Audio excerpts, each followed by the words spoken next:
ये एक बोतल का वीडियो काफी वायरल हो रहा है जहां पर इसको गन्ने का रस है, ऊपर पेट्रोल और बोला जा रहा है कि ये एथेनॉल है। इसको एथेनॉल बताया जा रहा है।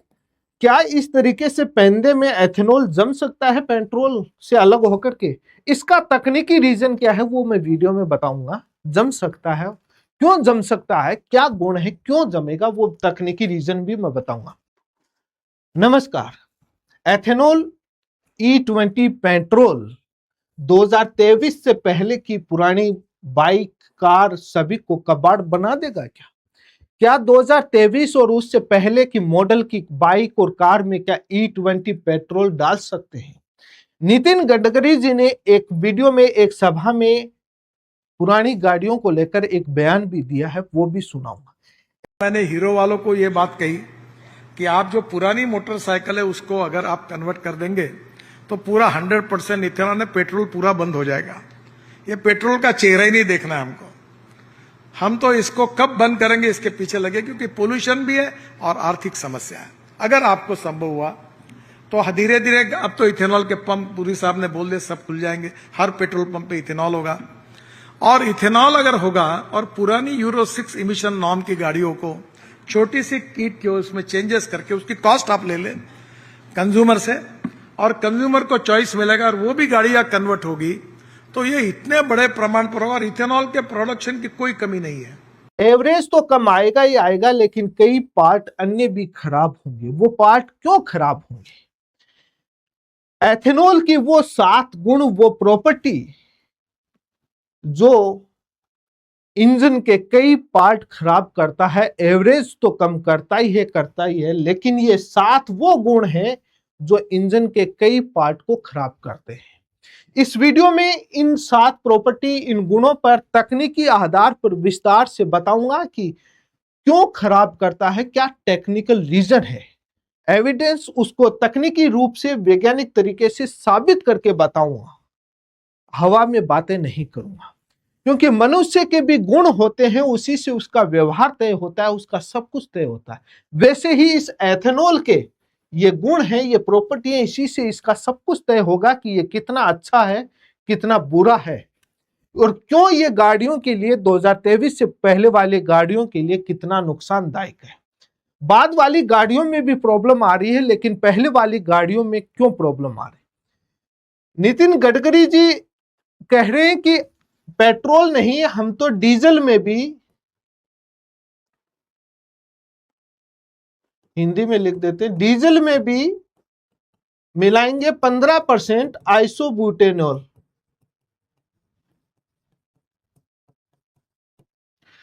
अब डीजल में 15% आइसोब्यूटेनॉल मिलाने को भी चर्चा चल रही है, इस पर अनुसंधान चल रहा है। भविष्य में यह भी लागू होगा, डीजल में भी मिलकर आएगा।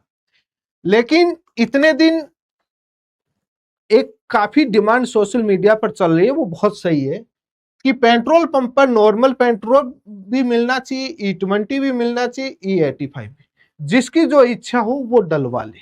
पुरानी गाड़ियों वालों के लिए काफी सहूलियत रहेगी, गाड़ियां खराब नहीं होंगी।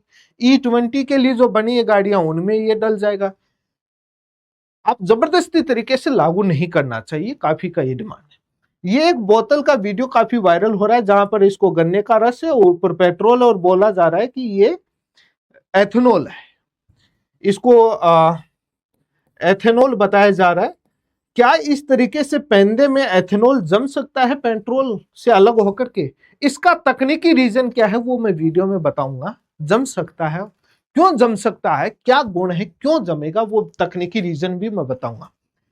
इतने दिन तक को चर्चा E20 को लेकर थी, लेकिन अब E22, E25 और E30 भी मार्केट में आएगा। ये क्यों आएगा? इन तीनों पर एक्साइज ड्यूटी है वो खत्म कर दी है भारत सरकार ने, E20 पर नहीं करी, क्योंकि ये तो मार्केट में अवेलेबल अभी उपलब्ध है। ये भविष्य में आएगा तब कर। E20 का मतलब है कि पेट्रोल है 1 लीटर जैसे टोटल है, उसमें पेट्रोल 800 होगा ml, और एथेनॉल है वो 200 ml होगा। यहां पर 220 ml हो जाएगा, यहाँ 250 ml हो जाएगा, यहाँ 300 ml हो जाएगा, E85 में 850 ml हो जाएगा। इस प्रकार का मिक्स। एथेनॉल कुछ नहीं है, एक एल्कोहल है और एथिल एल्कोहल है जो पीने वाली जो शराब है, वो शराब नहीं जो बोतलों में पीने को आती है, उसका कंपोजिशन अलग होता है, इनका कंपोजिशन अलग होता है, लेकिन रासायनिक फॉर्मूला जो एथेनॉल का है वो C2H5OH है, एथिल एल्कोहल वही है जो उनका है। डीजल पेट्रोल पर भी एक बड़ा आदेश निकाला है कि डीजल वैसे नहीं मिलेगा आपको रिटेल से, और ये आदेश आया, आपने देखा भी होगा, अखबार में पढ़ा भी होगा। ये एथेनॉल आपके गन्ने से भी बनता है, मक्के से भी बनते हैं, अन्य कृषि उत्पादों से भी बनता है, और ये रंगहीन होता है, वैसे कलर मिला देते हैं। E20 है जो है आपका, इस प्रकार से गाड़ियों पर लिखा हुआ E20 आएगा। पहले गाड़ियां E5, बाद में E10, अब E20 को लेकर आ गए। क्या इन गाड़ियों में E5 वाली, E10 वाली गाड़ियों में क्या E20 डाल सकते हैं? जब 1 लीटर के अंदर 50 ml था, 100 ml था, तब कोई दिक्कत नहीं थी, तो 200 ml मिलाने पर एथेनॉल क्या दिक्कत हो जाएगी? ये बेसिक सवाल है आपके भी दिमाग में। जब 50 ml 100 ml मिलाने पर उन गाड़ियों में दिक्कत नहीं हुई, तो 200 ml पर कैसे दिक्कत हो जाएगी? ये काफी अहम सवाल है। एथेनॉल और पेट्रोल में क्या अंतर है और पुरानी गाड़ियों में डाल सकते हैं, सरकार क्यों तकनीक ले आ रही है और क्या फायदा है क्या नहीं है, इसको लेकर भी चर्चा करेंगे। शुरू करते हैं ऑक्टेन नंबर से। ये ऑक्टेन नंबर क्या है, उसके बाद कैलोरीफिक वैल्यू, उसके बाद air fuel ratio, latent heat of vaporization, ये और ये, इन सभी प्रॉपर्टी पर चर्चा करूंगा। वैज्ञानिक तरीके से पूरी कहानी समझ में आ जाएगी कि कौन सा पार्ट क्यों खराब करेगा 2023 और उससे पहले पुराने मॉडल। ऑक्टेन नंबर क्या है? ऑक्टेन नंबर एक गुणवत्ता है, फ्यूल की क्वालिटी को बताता है। आपकी गाड़ियों पर R1 नाम लिखा हुआ आएगा, जो 91 या 95, ये रिसर्च ऑक्टेन नंबर बोला जाता है। ये क्वालिटी बताता है। क्वालिटी का मतलब होता है गुणवत्ता फ्यूल की, कि यदि अपन पेट्रोल वाली गाड़ी में पेट्रोल के साथ अपन यदि केरोसिन मिला देते हैं तो गाड़ी आवाज करती है, और जितना अच्छा ऑक्टेन नंबर होता है उसको एंटी नॉक बोला जाता है। एंटी नॉक की अच्छी प्रॉपर्टी होती है, मतलब आवाज कम करती है, अब नॉर्मल आवाज होती है।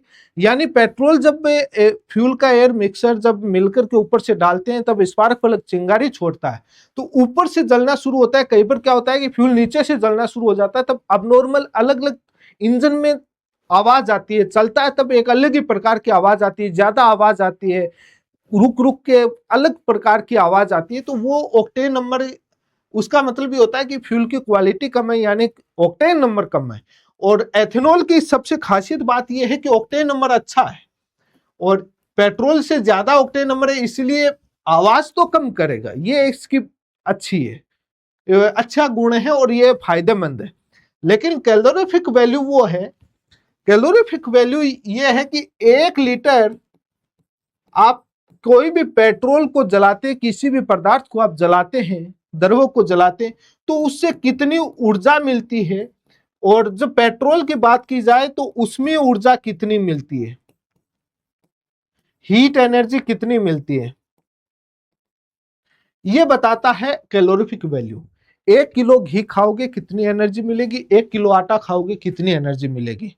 सीधा सिंपल उद्देश्य इसी एग्जाम्पल से समझ लें, घी वाले में ज्यादा एनर्जी मिलेगी। तो 1 लीटर कैलोरीफिक वैल्यू ये बताता है कि 1 लीटर जलाने पर कितना पेट्रोल कितनी गर्मी देता है, कितनी हीट वाली एनर्जी देता है। ये आपका 40% कम इसकी ऊर्जा देता है। इसकी 26.8 है, इसका 44.4 है कैलोरीफिक वैल्यू।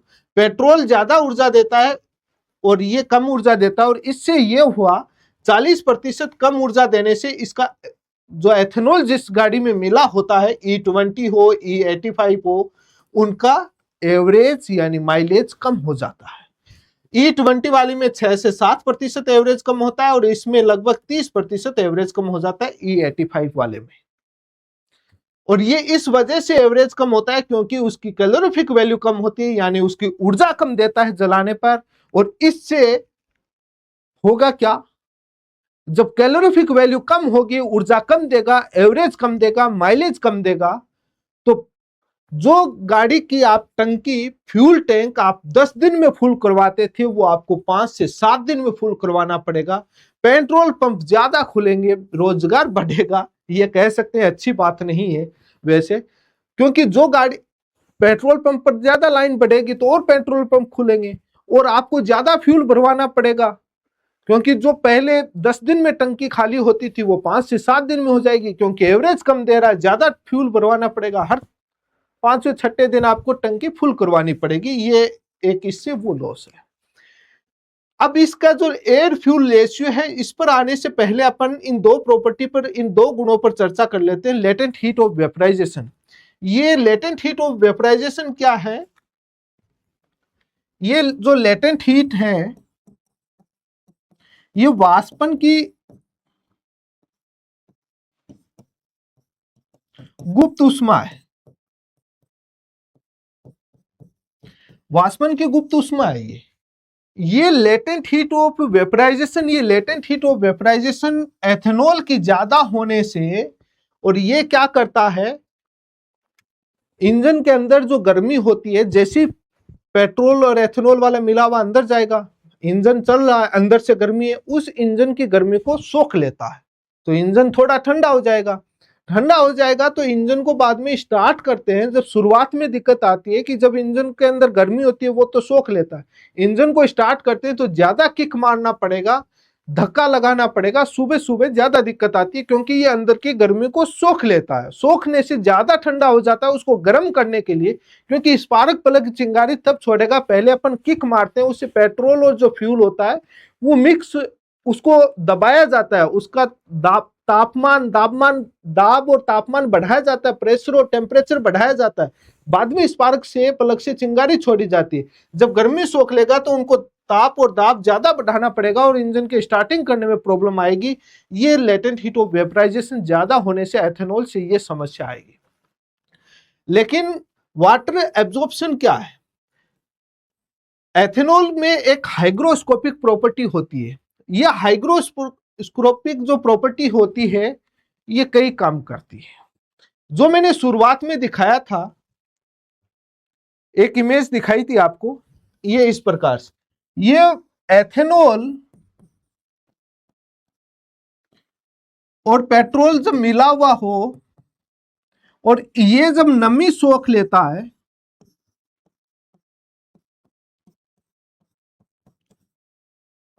नमी सोखता है, नमी में क्या होता है, वाटर होता है।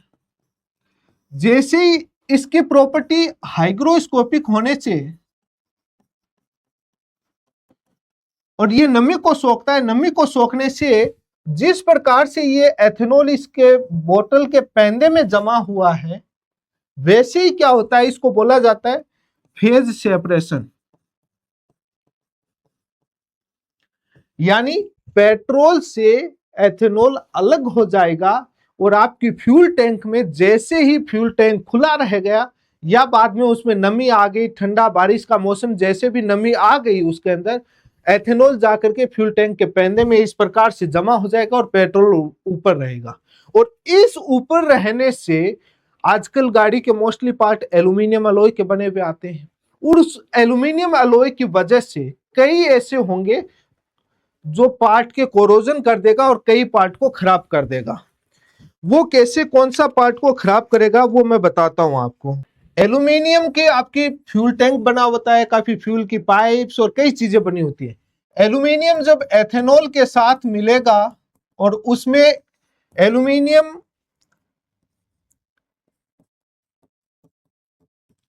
ट्राई एथेक्साइड बनता है। ये एल्यूमिनियम ट्राई एथेक्साइड जब प्लस नमी मिल जाएगी, इसमें नमी मिलते ही ये एल्यूमिनियम हाइड्रोक्साइड बनेगा, और ये हाइड्रोक्साइड जो बनेगा ये एक व्हाइट लेयर के रूप में सफेद रंग की पपड़ी बनती है, और वो सफेद रंग की पपड़ी बन करके उसके बाद मेटल से धीरे धीरे हटनी शुरू हो जाती है। इसलिए एल्यूमिनियम एथेनॉल ये जैसे ही नमी आएगी पैंदे में तो जमेगा ही जमेगा, बाद में धीरे धीरे उस फ्यूल टैंक के अंदर और फ्यूल पाइप्स में ये जाएगा, तो ये बाद में नमी आने के साथ इसके साथ क्रिया कर करके और इस प्रकार से एल्यूमिनियम को, धातु को पूरा खा जाएगा, उसकी जो कोटिंग की हुई है उनको हटाएगा और इस प्रकार से केमिकल रिएक्शन होती है। इतना ही नहीं होता, एथेनॉल एक आपका विद्युत का सुचालक होता है, कंडक्टिव प्रॉपर्टी होती है। और सुचालक होने से क्या होता है, एल्यूमिनियम एक एनोड के रूप में काम करेगा और ये एक सेल के रूप में काम करेंगे, गैल्वेनाइज सेल के रूप में काम करेंगे। और उससे क्या होगा कि उस पूरे को जो कॉपर धातु और अन्य जो धातु है उनको भी खत्म कर देगा। तो इसलिए ये सबसे बड़ी समस्या एल्यूमिनियम और कोरोजन वाली धातुओं के साथ काफी बड़ी प्रॉब्लम आती है। अब जो आपकी जो दूसरी जो समस्या फेज सेपरेशन वाली बता दी, और मेटल को कोरोजन बता दिया मैंने, एल्यूमिनियम, कॉपर, मैग्नीशियम। और जब लोहे का होगा तो पानी मिलेगा, नमी मिलेगी तो उस पर जंग आ जाएगा। एल्यूमिनियम कॉपर का बता दिया, और मोस्टली पार्ट एल्यूमिनियम के अलॉय के बने हुए आते हैं, तो ये करे। सामान्य रबड़ प्लास्टिक को भी ये खराब करता है। इसके लिए E20 और इससे आगे के इंजन के लिए बहुत हाईली कोटिंग वाले, हाईली कोरोजन नहीं हो, मेटल को खाए नहीं, हाईली प्रकार की, अलग अलग प्रकार की मटेरियल की कोटिंग के साथ पार्ट बनने होंगे, तब इंजन की डिजाइन सारी चीजें अलग चेंज होंगी, मटेरियल चेंज होगा, तब जाकर के बचेगा। रबड़ वगैरह, प्लास्टिक वगैरह अलग प्रकार के आएंगे, पुराने में डालोगे तो ये सारा खेल कर दे। क्योंकि इसकी एक प्रॉपर्टी लुब्रिसिटी, जिसको चिकनाई बोलते हैं, ये इसकी कम होती है। कम होने से कई पार्ट घिसेंगे। ये इसकी लेटेंट हीट ऑफ वेपराइजेशन मैंने बता ही दिया नमी वाले। इसको वैसे कॉन्सेप्ट में टेक्निकल वाले समझ सकते हैं कि जैसे 100 डिग्री सेल्सियस पर आपका पानी है, 100 डिग्री सेल्सियस पर वाष्प बनाना है, तो इसमें जो ये आपकी अवस्था बदलती है, जो फेज सेपरेशन होता है, इसके लिए जो ऊष्मा चाहिए वो होती है, और यही ऊष्मा को लेता है और यही ठंडा करता है, यही मैंने बताया। जो लास्ट कॉन्सेप्ट है इसका, air fuel ratio. Air fuel ratio बहुत जरूरी है। पेट्रोल के अंदर 14.7 रेशियो 1 होता है, इसका 9 रेशियो 1 होता है। एयर फ्यूल रेशियो ये होता है कि 1 लीटर पेट्रोल को जलाने के लिए कितनी हवा की जरूरत है। इसमें पेट्रोल में ज्यादा होता है, एथेनॉल में कम चाहिए होता है। क्यों चाहिए होता है कम? इसमें C2H5OH फॉर्मूला होता है, इसमें खुद में C2H5OH, इसमें ऑक्सीजन स्वयं में होता है। ऑक्सीजन स्वयं में होने से एयर फ्यूल रेशियो कम चाहिए होता है। एयर फ्यूल रेशियो कम चाहिए होता है, तो जो पहले जो आपका ये आता था इस प्रकार का जो कार्बोरेटर, ये कार्बोरेटर पुराने गाड़ियों में ये आपका मैनुअली, वैसे ऑटोमेटिक आपका मिला, ऑटोमेटिक नहीं था, ये मैनुअली मिलाता था एयर फ्यूल रेशियो को। जितना पेट्रोल आया उसका 14.7 रेशियो के हिसाब से 1 लीटर पेट्रोल जलाने के लिए 14 आपकी वो चाहिए, उस हिसाब से मिक्स करके और उस इंजन में डालता था। लेकिन ये कार्बोरेटर नई गाड़ियों में नहीं आ सकता जिसमें E20 है। 2023 के बाद तो चेंज कर दिया, EFI आने लगा, ECU, इलेक्ट्रॉनिक फ्यूल इंजेक्टर बोलते हैं, इंजन कंट्रोल यूनिट बोलते हैं, इस प्रकार के ये इस प्रकार के जो आते थे, ये चौक होती थी, इस प्रकार का जो कार्बोरेटर आता था ये चौक होती थी।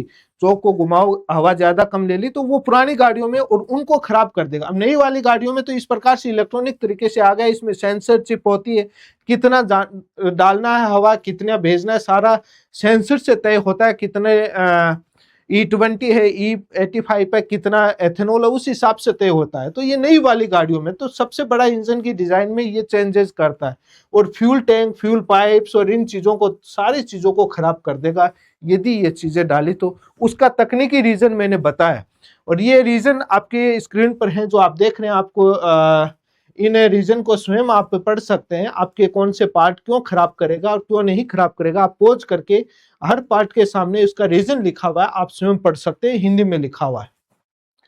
और यही चीज रीजन वाला है जो मैंने बताया ये। लेकिन सबसे बड़ा कारण है कि सरकार ये क्यों ले आ रही है। माइलेज के अंदर मैंने बताया कि E20 के अंदर 6 से 7% एवरेज कम होगा, E85 में 30% के सब लगभग कम होगा, ये एवरेज को और उसको लेकर के। लेकिन इको फ्रेंडली है, कार्बन प्रदूषण कम करता है एथेनॉल, ये बात सही है। लेकिन एवरेज को लेकर के है, एवरेज को लेकर के ये चीजें हैं। लेकिन सबसे बड़ा सवाल है कि भारत सरकार क्यों ले आ रही है, ये एक तरीके से थोपने जैसा क्यों कर रही है।